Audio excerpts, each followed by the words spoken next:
Which of the following is not a quadratic equation. Basically इन सारी equations में से हमें ये बताना है कि कौन सी इक्वेशन क्वाड्रेटिक नहीं होगी। अब देखिए यहाँ पर हमारे पास 4 इक्वेशन थी।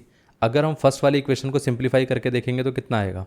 इस पूरे पार्ट को हम एक काम करते हैं, लेफ्ट साइड पे ले आते हैं। तो ये कितना आ जाएगा, ये आ जाएगा माइनस का एक्स स्क्वायर माइनस का 5 और फिर ये कितना था 3x minus X square is equal to 0। अब पूरी इक्वेशन को अगर हम देखें तो माइनस का 2x स्क्वायर प्लस का 3x minus 5 is equal to 0। अब ये पूरी इक्वेशन क्या है, यहाँ पर x की पावर क्या है 2 है, हाईएस्ट पावर, उसका जो कोफिशिएंट है वो नॉन ज़ीरो है और कोई भी पावर फ्रैक्शन में नहीं है। तो इसका मतलब ये क्वाड्रेटिक इक्वेशन होगी। लेकिन हमें कौन सा आंसर चाहिए, हमें चाहिए कौन सी क्वाड्रेटिक इक्वेशन नहीं है। अब इसको अगर हम फर्दर सिंप्लीफाई करेंगे तो कितना आएगा, ये आ जाएगा x square plus 4x and this one is 2x square minus का 10। इस पूरे पार्ट को इस तरफ ले आते हैं तो ये कितना आएगा, x square plus 4x plus 4 minus का 2x स्क्वायर प्लस का 10 इज इक्वल टू 0।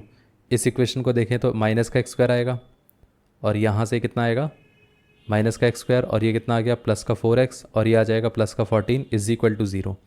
अब इस पूरी इक्वेशन को देखें तो यहाँ पर हाईएस्ट पावर 2 है, इसका कोफिशिएंट नॉन ज़ीरो है। तो यहाँ पर कोफिशिएंट भी नॉन ज़ीरो आ गया, हाईएस्ट पावर भी 2 आ गई और कोई भी पावर फ्रैक्शन में नहीं है।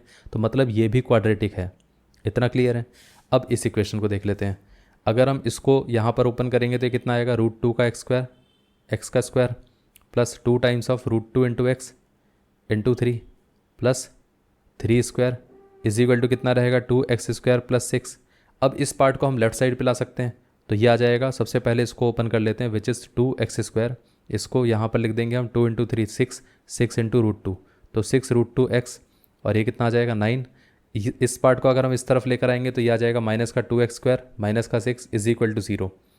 ये दोनों कैंसिल आउट हो गए तो यहाँ से बचेगा क्या 6√2x प्लस 9 माइनस 6 कितना रहेगा 3 रहेगा। तो ये हमारे पास इक्वेशन बनकर आती है। तो एक्चुअली में अगर इस इक्वेशन को हम सिंप्लीफाई करेंगे तो ये एक्चुअली में सिर्फ और सिर्फ लीनियर इक्वेशन बनकर आती है। तो ये वाली इक्वेशन ऐसी है जो क्वाड्रेटिक नहीं है। और हमें आंसर में क्या चाहिए था कि ऐसी कौन सी इक्वेशन जो क्वाड्रेटिक नहीं है, तो ये वाला आंसर रहेगा। इतना क्लियर है।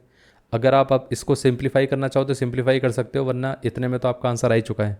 लेकिन चलिए इसको भी सिंप्लीफाई करके देख लेते हैं क्या आएगा। सो ये आ जाएगा एक्स स्क्वायर प्लस 1 माइनस का 2x इज इक्वल टू कितना आ जाएगा 3x square plus x minus का 2। इस पूरे पार्ट को लेफ्ट साइड पे ले आएंगे तो ये कितना आएगा एक्स स्क्वायर प्लस 1 माइनस का 2x माइनस का 3x स्क्वायर माइनस का x प्लस का 2 इज इक्वल टू 0। अब देखिए यहाँ पर ये कितना आ जाएगा माइनस का 2x स्क्वायर, ये कितना आ गया माइनस का 3x और ये कितना आ गया प्लस का 3 इज इक्वल टू 0। तो ये भी क्या है, ये भी क्वाड्रेटिक इक्वेशन है। तो इसमें से सिर्फ यही इक्वेशन थी जो क्वाड्रेटिक नहीं है। तो हमारा आंसर क्या रहेगा, सी रहेगा।